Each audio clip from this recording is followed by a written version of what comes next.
Alright, now y'all, it's your boy the Toothless Wonder back with another video. And this video was inspired by the brother Epic Mindsets. I don't know why, maybe because I'm on here, but now on my feed, on YouTubials, I'm starting to catch like content from like smaller platforms. Maybe got like 100 subscribers, such as myself. And again, I call this the Bamboozled Again News Network, because damn near everything is bamboozling. Or, I know in the word to talk about how in the latter days people will increase in knowledge, but still never come to know the truth. And this bro was talking about how, I guess, I don't know the dude he was talking about, some Epic Waters or Infinite Waters brother. And this is why I'm literally bamboozling myself. That's why I'm mindful to practice a certain amount of humility, mindful to, be charitable as I'm led to. You know what I'm saying? Because it's easy to the first bamboozlement, I bamboozled my damn self. You know what I'm saying? With these mindsets of what would give me an identity, that would give me what I want, and end up being fool's gold. I just see everything for what it is now. But in these times we find ourselves in 2024 living in Mystery Babylon, we have to be very leery. And here's the nuance and the subtlety of the game. Because I would like to believe that the average person, regardless of who they are, whether they be a douchebag or just trying to be good or whatever the case may be, is grasping for something. Money ain't doing it, even though that's good to have. Even if their spirits are devoid, they're still looking for something to fill that void that can only come from the spirit or spiritual matter, spiritual truth, spiritual knowledge, spiritual wisdom. That's why even in modern medicine, spirituality is nowhere in it. There's actually spirituality in natural treatments and cures. But of course here, they don't cure you of anything, coupled with the fact they're treating you with synthetic chemicals that then cause another problem that you got to get another synthetic pill to treat that, but they never cure anything. You see what I'm saying? But I'm noticing in light of like what I perceive to be in the brother Ringo, I know in the word as well, it talks about people having a great falling away of the faith.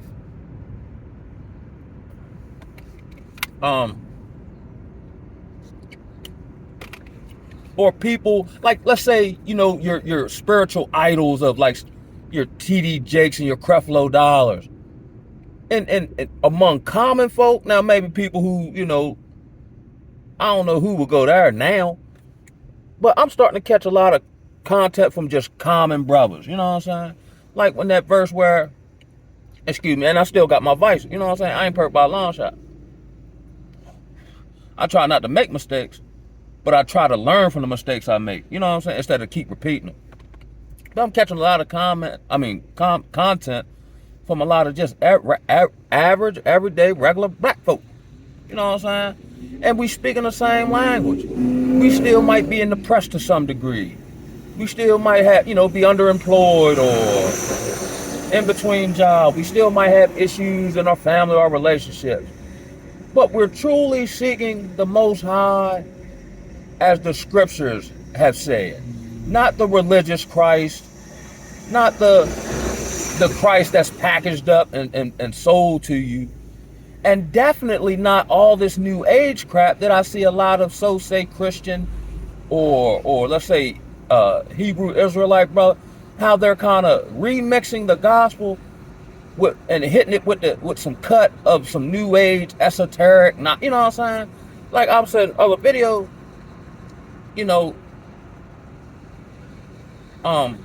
let's say like Egyptology, that whole school of thought and belief doesn't even exist in Egypt. That's something they made up here. You see what I'm saying? Now they'll say Christianity is a white man's religion, and to a degree that is true. But by the same token, Islam is the Arab man religion. The Torah is actually our culture. That's why we're the only people on earth who don't have one. Or the one we have is sold to us or promoted to us. It's actually in our culture. Now they do it on the left-hand side of things for a man to have multiple wives. If you go in the Old Testament, all the people of note had multiple wives. Now here in Babylon, where everything's inverted, 9 times out of 10, your wife got multiple boyfriends. You see what I'm saying? And even like from a psychological or biochemical or physiological standpoint, a woman's not designed to be with multiple men like that. And because there are more women on earth than men, if every man just takes one woman, then women are left out in the cold. So if you say, polygyny, I believe, taking on more than one wife, providing, protecting, so on and so forth, leading, whatever. They're like, nah, that's whatever. You just want to womanize. It's just about sex, right? But that same brother who's, let's say, married to one woman, you would sleep with him under the guise of being sneaky, or I can take this woman's man, or whatever the case may be. But you won't come together under a structure and share the man. But you had no problem stealing a man. You see what I'm saying? Like if we look at Africa, where this is practiced, in all these ancient cultures, I think other than maybe the Asian man, I don't think he's set up like that. Arab culture, the birthplaces of civilization, this is common practice. Everything over here is weird because it's not. It's the abstract. It's the opposite of the way things are supposed to be done.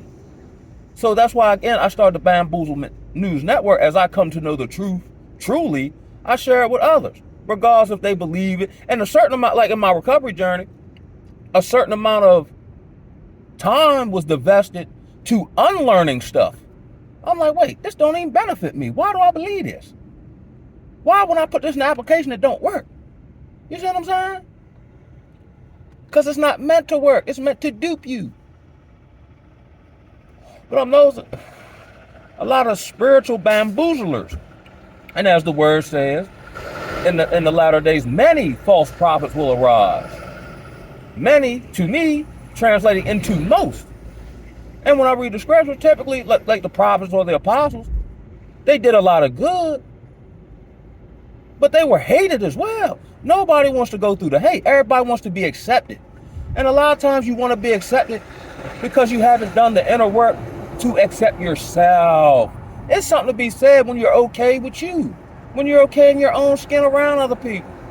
Where you don't have to drop some aspect of who you are to be accepted or want to be accepted.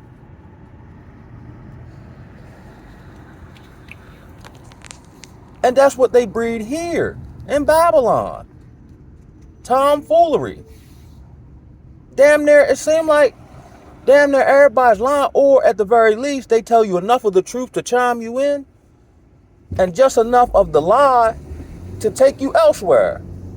You see what I'm saying? And then without critical thought or, introspection, self-reflection, you'll come to believe stuff, not knowing, why do I believe this? Because you keep hearing it. And then maybe you're moving and grooving however you move and groove, so you don't have time to reflect on the information you just ingested. Then over a period of time, you start regurgitating it to other people. Now it's now here we go with the blind leading the blind. Where are we going? I don't know. You see what I'm saying? This is insane, bro. All this manifestation and, which is true to a degree, but it's not reality. You can't manifest something by writing it down or meditating on it.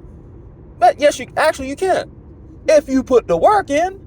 But that's what everybody ducking. See, we'll like here in Babylon, we'll work for a corporation or a company and devote years and decades of our lives, but never carve out the time to work on ourselves. Again, back to the plantation construct. They tell you what to do. I know a lot of people, if somebody's not around or they're in some type of construct where people tell them what to do or where to be, what to think, so they can't function. That's why a lot of times relapse happens. Or let's say you got a brother who locked up. You know what I'm saying? And he becomes a devout, let's say Muslim or Christian or whatever the case may be. You know what I'm saying? He exercise, he stay out the way, he do this. But as soon as they pop the gate, he right back doing what he was doing that landed him in there. I've done that. not realizing that stronghold was just lying dormant in that environment. That's why I say you never really know where people are at with stuff until stuff happens.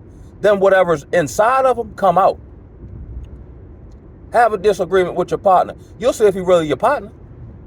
Tell somebody no. You'll see how they really feel about you. You see what I'm saying? Like with me, like if I were to get locked up right now, I would have absolutely no desire to smoke a cigarette. Because I know I can't get none. Well, granted, I can, I guess depending on where I'm at, but I don't want none. But as soon as they pop the gate, let's say the longest I've been locked up was 6 months. Let's say they pop the gate after 6 months of not smoking. The first thing I do is go to the gas station and get a cigarette. And my mind it has to be a spiritual thing. Because when I light it up, I ain't smoking in 6 months. Now I'm ready to fall, I'm ready to pass out. And then it feels funny in my hand. You see what I'm saying? So maybe psychologically it's gone, but the spiritual stronghold is still there and hadn't been dealt with. And I still deal with that to a degree. You know what I'm saying? Like I said, I'm not perfect. But I'm believing, in the thing of the first shall be last and the last shall be first. So among just common brothers who got like a Negro story of, let's say, coming from a broken home, let's say maybe incarceration, let's say maybe addiction, let's say, failed relationships, typical Negro story. And then it's seeming like for those in my age bracket, let's say 35 to 45, we're beginning to awaken. We're beginning to come into a power in and of ourselves, and not like a societal power, a power of knowledge, a power of the spirit, a power of our true need and desire for Yeshua, Jesus, as we know him here. A power of knowledge of where we truly come from, how we're truly supposed to operate. That's such a late and I think that's, I know it's in the word, where it says something to the effect, and I forgot what, was it Ezekiel? And it says that in the land of your captivity, you'll begin to remember who you are. Now, and when they were back in captivity during his time, if I had the right prophet, like they still remember who they were. They weren't that far removed from, where they came from. We don't know where we're at here. But now brothers are starting to, hold up, yo. And it has to come from the Most High, because it's not like we triggered it in and of ourselves. Like I was thinking last night about how, I didn't, with certain stuff, now certain stuff I got to work on. Certain stuff just drop off me. I got, cocaine use in my history, off and on between 21 and 28. I had a 7-year run, off and on, of dealing with cocaine. And I went to rehab to, duck jail and stuff like that, but not because I really wanted to get it together. I just wanted the fire off my tail. So I remember I was living across the bridge. I came back, and then I got me a gram on the late night tip. Did that and never went back to it. And she was a missile. You know what I'm saying? It wasn't no huff, but I just lost the desire to do that. Earlier on in my the last time I really watched TV like that was during the flavor, when them reality shows first kicked off, because it was new. You know what I'm saying? And then I didn't make the conscious decision to stop watching it. I just stopped. And then months went past. I was like, yo, I don't even watch TV no more. Wow. I don't want to watch nothing. You know what I'm saying? Or I didn't make the conscious effort to not necessarily deal with women for the purposes of sex. I just lost the desire to do it. My desire started to change.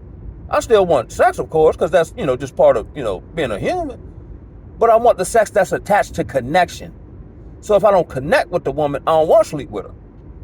It's like I'm just bumping into an empty vessel. That's how I feel. I'm just going through it. I'm just practicing. You know what I'm saying? If I'm broke, somebody robbing, man, you just practicing, cuz. You ain't getting up out of him. You know what I'm saying? And these spiritual bamboozlers are all over the place. And a lot of times, here's one of the tactics they invoke,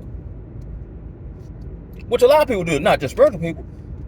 Double talk. It's almost like a CIA tactic, where I'll say something and then dispel the exact same thing I'm saying in the same sentence. Okay, let's say this chosen was talking point of, isolation, right? So they'll say, I'm isolated because I don't fool with people and da-da-da-da. And then continue to talk and then allude to how they've never been good to people. You see what I'm saying? So are you isolated because, like, such as myself, because you don't have valuable human interaction and connection with people? Or you isolated because folk ain't fooling with you because you trafe? Like, let's tell this thing in totality. Such as, like, and I dealt with this in treatment where, brother got the story, let's be in them, D block for 10 years. And then they describe these stories as, a validation of their masculinity. You know what I'm saying? Like I did 10 years on D block, you know what I'm saying? Whoop de whoop de whoop, right? But they don't tell you the horror stories. They don't tell you that they got some bussy in there. You see what I'm saying? They don't tell you how nobody wrote them for 5 years. They never tell you how they went through mental anguish because they joined the gang and they sent them on a flunky mission and they had to, be in isolation or an ad sec for 2 years and how they lost their mind. They don't tell you that part. Like, nobody is telling the totality of the game. The way we start off is the way we gonna finish. Granted, I guess by the same token, you can start off wrong, right the ship, such as myself, and continue to be on a path of doing so. What else is there? There's none but Yeshua. Now, maybe you might be, because of maybe your experience in the church house, like I've seen some wicked moves up in the church house. Whoa, now there, I should do a video on that. But the church is in you, not the building. The people make up the church, not the building. You see what I'm saying? But they got you convinced. And that's another institution that's fought and become a joke. The modern, especially the modern Christian black church, man, they do more splacking in there than they do on the street. Like I said, I've seen some wicked moves in that church house. And Pastor Butterbeans, he gets no love from me. And they don't tell you the truth. Or any of these pastors preparing you for what's coming. How come these prophetic pastors can tell you to sow a seed, which means get some sweet potatoes in the bucket and you'll get a blessing, but none of these people have the prophetic of telling the people what is coming? The only people doing that are everyday brothers like myself. None of these pastors are holding the women congregation accountable. They're pandering to them. That's why regular, average, everyday, common black folk, black men ain't going to none of these effeminate churches.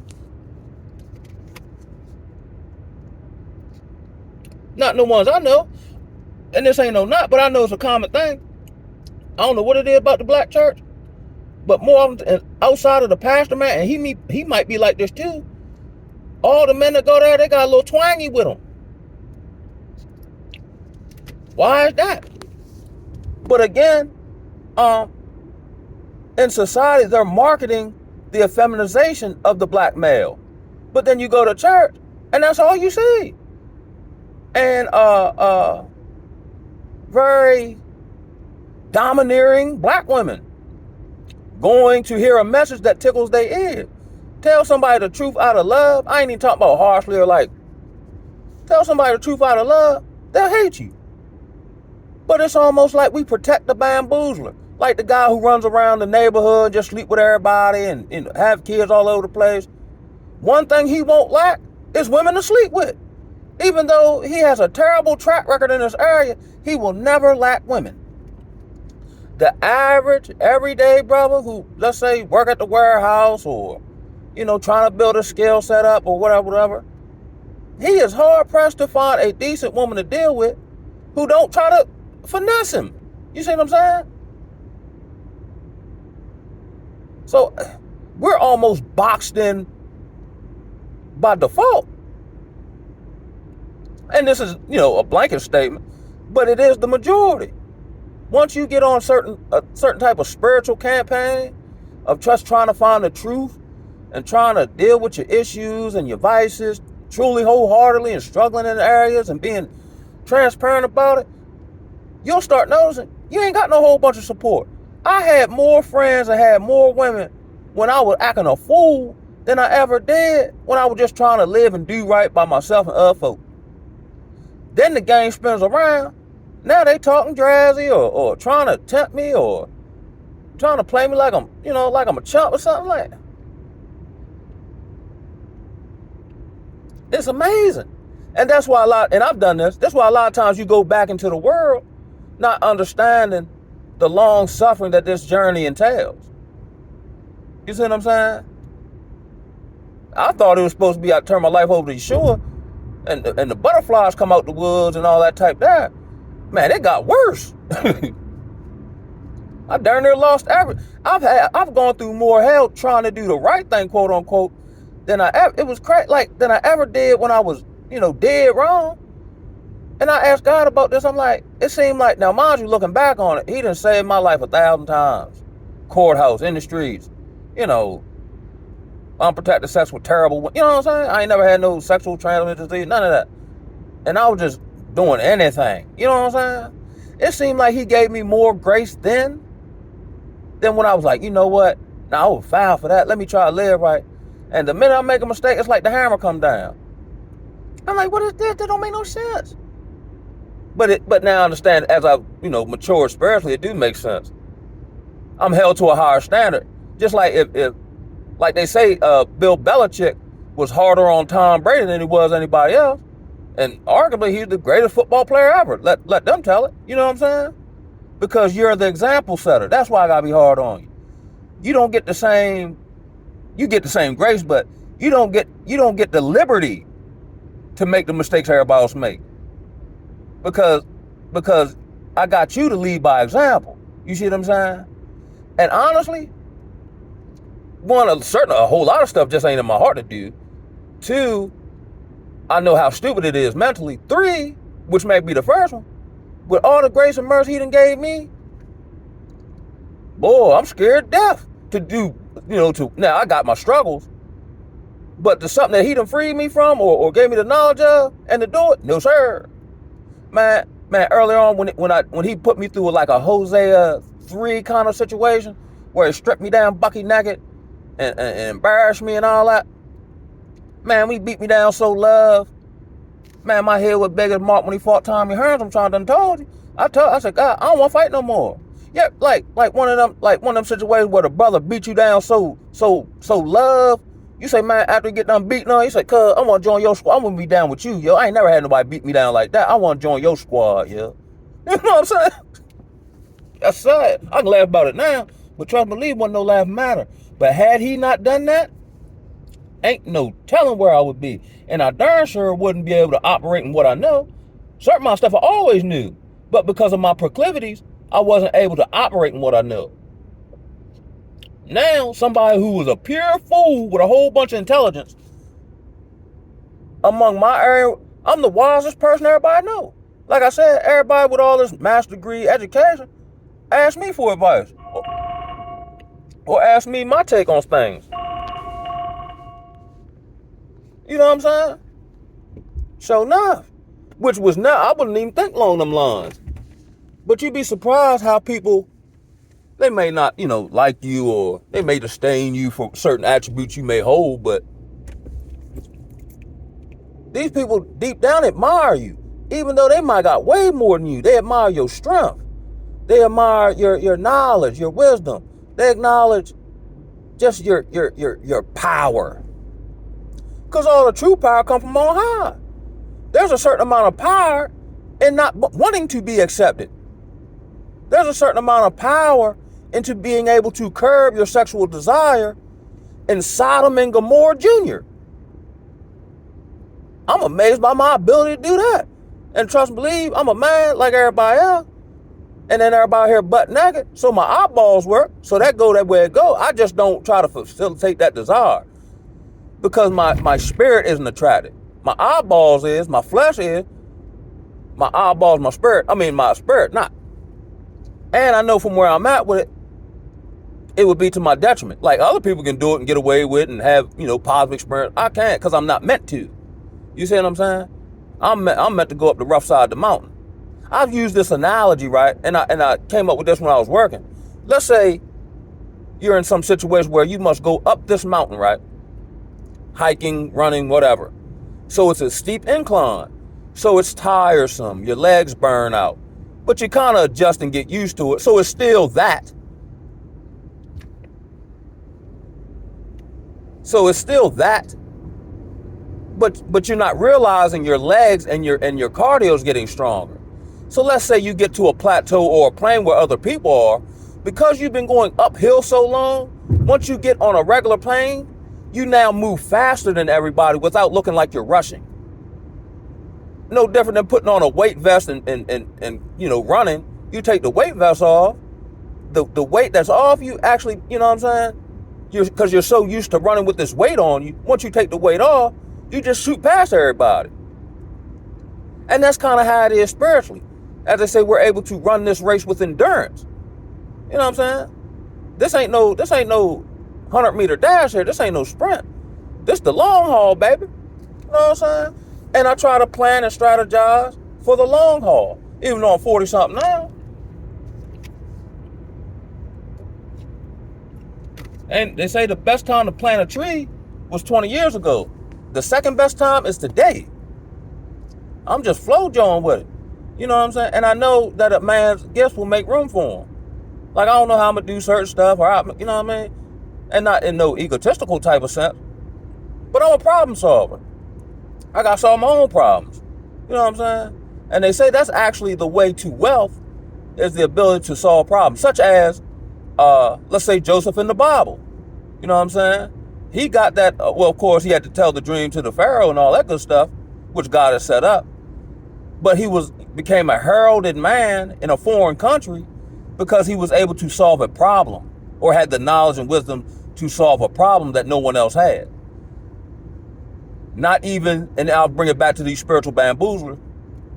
In that situation, and let's say when Moses told Pharaoh to let the people go, they didn't call the strong men or the army men or those who fight real good. They called in magicians and psychics and all that stuff. And they still couldn't hold, and all those psychics and practitioners of magic and sorcery and stuff, none of them could hold a stick to Joseph or Moses by himself. Because the power doesn't come in and of yourself. It's bestowed upon you internally from the Most High for a specific goal, mission, purpose. That's why I'm now chasing purpose. And anything that's not purposeful, I find it unfulfilling. What's the purpose of this? Nah, I'm good. I can't work a regular job that's not purposeful. I got some, construction-related skill sets, whatever. But going to a construction company, even if they're paying me $25, I'm I just don't get up for it. But if a partner of mine said, yo, I need your help working on a project, I'll work with him all day long. You see what I'm saying? Because to me, that's purposeful. In the other analogy, I'm just a cog in a machine. I ain't no cog in no machine. I'm trying to rage against the machine. You know what I'm saying? Like Skynet, you know what I mean? But this just a quick one, man, I dropped about just be wary of these spiritual bamboozlers. And even with me, anything that I'm saying, just don't take my word for it. Look it up for yourself. Anybody who's telling you the truth will tell you, just don't believe me. You do your research.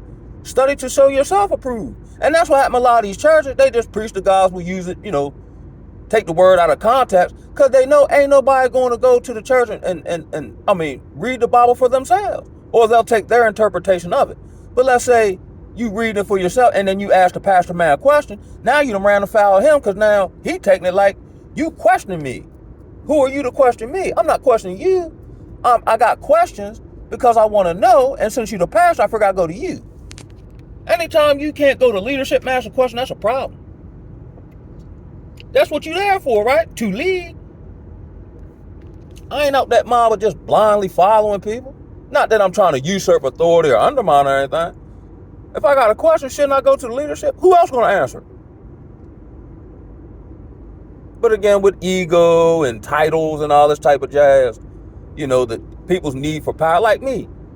I guess a man is designed to desire power, but not in the way most people look at it. I have no desire to rule over anybody. I don't want to micromanage nobody. You know what I'm saying? I want the power to free people, and then we all treat each other like men. But there's not necessarily a leader, but we all have a governing force and principles that we live our lives by, how we dictate or treat each other by. You see what I'm saying? I preach every man be his own man. Now, granted, maybe, you earlier on, maybe you might need more guidance or something like that, but you're still your own man, though. You still get to make your own decision. You see what I'm saying? Why is this necessity to rule over folk? I free folk. And you're not bound to me. You know what I'm saying? It's not like because I free, now you bound to me, you'll always owe me or something. That's the whole point of freeing people. I get free. I feel how good it is. I want my mans and them free, or whoever I come across. But it's not like because I free now you bound to me and you're not thankful for what I did. It wasn't even about that. It was about the mission. Just like Harry Tubman, you know what I'm saying? Now once we cross this line, you free to do whatever you want to do. You're your own man. Now we're coming to love slavery and bondage. Man, I break these cigarettes, I guarantee I ain't going back. Because I know how hard it was to get off of it. That's just like alcohol. I don't even have no craving for no alcohol. I have no craving for the bar scene environment, the people in it, none of that. Every now and again, out of memory, it'll pop in my head, but it ain't nothing like I gotta fight off or struggle with. Because it took so long and was such a fight to get free from it. What I look like willingly going back on the plantation in the bondage? No, sir. I'd rather stay where I'm at and keep moving forward. And with that, I'ma holler at y'all, man. Ooh.